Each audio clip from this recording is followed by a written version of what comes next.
Gujarati સ્ટુડન્ટ્સનું America જવાનું સપનું સતત રોળાઈ રહ્યું છે. અત્યારે જે એપ્લિકેશન સાયકલ ચાલી રહી છે એના લીધે ગુજરાતીઓને અનએક્સપેક્ટેડ વિઝા રિજેક્શનનો સામનો કરવો પડી રહ્યો છે.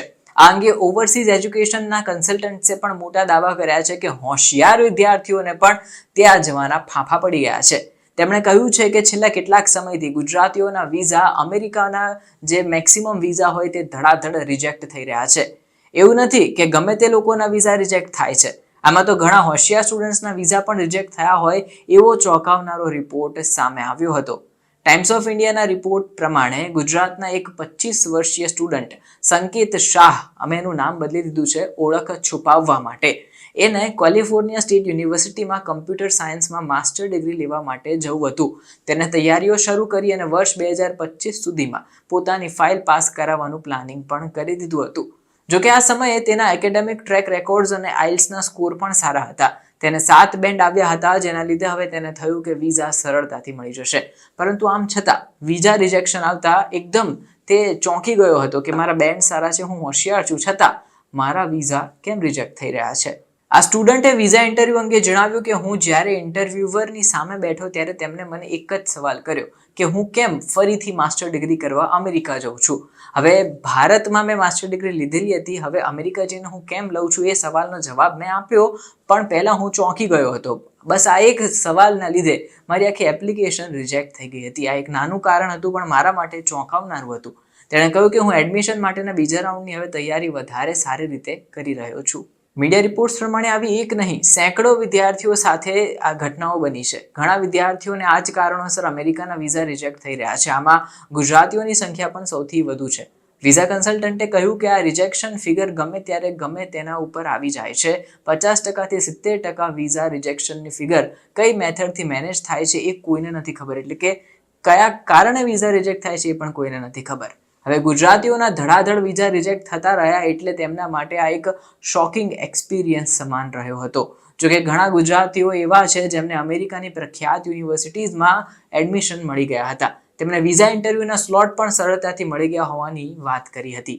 અમેરિકાની ઇમિગ્રેશન પોલિસી ઇન્ટરનેશનલ સ્ટુડન્ટ્સને લઈને સતત ચેન્જ થતી જઈ રહી છે. અત્યારે અમેરિકામાં student visa rejection rate specially ગુજરાતીઓની વાત કરીએ તો 70% હોવાનું સામે આવ્યું છે.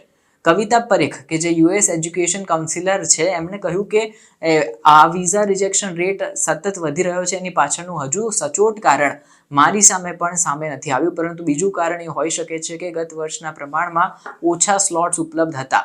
હવે વિઝા મેળવવાની વધુ સારી તકો પણ આ વર્ષે જ છે અને આ સ્લોટમાં છે.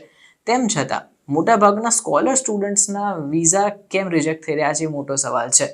હવે બંને વર્ષમાં અલોટ થયેલા વિઝાને કારણે યુએસ ઇમિગ્રેશન સર્વિસ કંઈક ફેરફારો કરી રહ્યું હોય અને સંતુલન બનાવવા જઈ રહ્યું હોય તેમ ઘણા બધા નિષ્ણાતોએ દાવો કર્યો છે.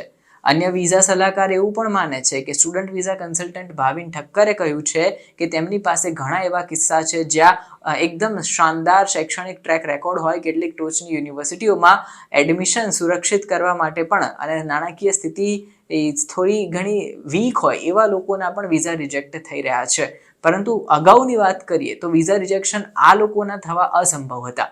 હવે કેનેડાના દરવાજા તો ગુજરાતીઓ માટે બંધ જ થઈ રહ્યા છે, જેને કારણે ઇન્ટરનેશનલ સ્ટુડન્ટ્સ અમેરિકા તરફ વળ્યા છે.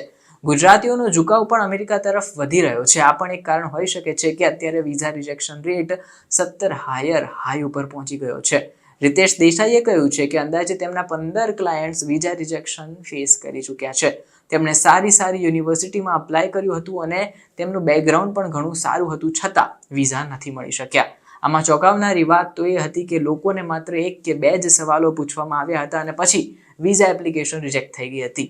અન્ય એક ગુજરાતી વિદ્યાર્થીએ કહ્યું કે મારે અમેરિકાની એવરેજ ઇન્સ્ટિટ્યૂટમાં એડમિશન જોઈતું હતું, પરંતુ મારા માસ્ટર ડિગ્રી માટે તમામ ડોક્યુમેન્ટ્સ પરફેક્ટ પ્લાન સાથે કરાયા હતા. આમ છતાં મારું એડમિશન નથી થયું. આવી પરિસ્થિતિ આ 8.1 CGPA હોય એવા વિદ્યાર્થીઓની પણ થઈ હતી. એટલે કે હવે તેમને નેક્સ્ટ સાયકલ સુધી વેઇટ કરવો પડે એવી સ્થિતિનું પણ નિર્માણ થયું હતું.